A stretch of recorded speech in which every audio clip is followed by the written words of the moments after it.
बस इन 3 कारणों की वजह से हमारी जो संस्कृत भाषा है, हमारे जो वेद हैं, वो हज़ारों सालों तक सुरक्षित रह गए, वरना दुनिया की बाकी भाषाओं की तरह ये भी बदल चुके होते। पहला कारण है कि जो संस्कृत भाषा है वो कोई आम भाषा नहीं है, बल्कि एक साइंटिफिक सिस्टम है। आज से 2500 साल पहले महर्षि पाणिनि ने इसका पूरा ग्रामर एक फॉर्मूले की तरह अष्टाध्यायी में फिक्स कर दिया था। इसमें करीब 4000 रूल्स हैं। इन रूल्स के बाहर संस्कृत का कोई भी शब्द नहीं बन सकता।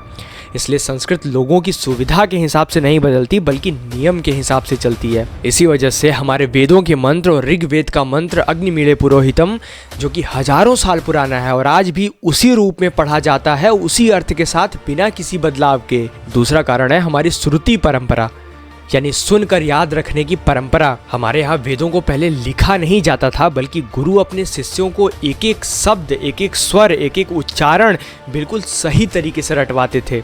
इसके लिए अलग अलग पाठ पद्धतियाँ बनाई गई थी, ताकि अगर कोई एक अक्षर भी बदल जाए तो उसे तुरंत पकड़ा जा सके। इसी वजह से हजारों साल बाद भी वेदों का उच्चारण वही है, और इसी कारण यूनेस्को ने भी वैदिक मंत्रों को विश्व धरोहर माना है। और तीसरा सबसे बड़ा कारण ये है कि संस्कृत को शुरू से ही कंट्रोल्ड और स्टैंडर्ड लैंग्वेज की तरह ट्रीट किया गया। हर पीढ़ी में विद्वान लोग बैठकर ग्रंथों की जांच किया करते थे, पाठ को शुद्ध करते थे, ताकि हमारे वैदिक मंत्र हजारों सालों तक एज इट इज सुरक्षित रहें। जय तु संस्कृतम, जय तु भारतम।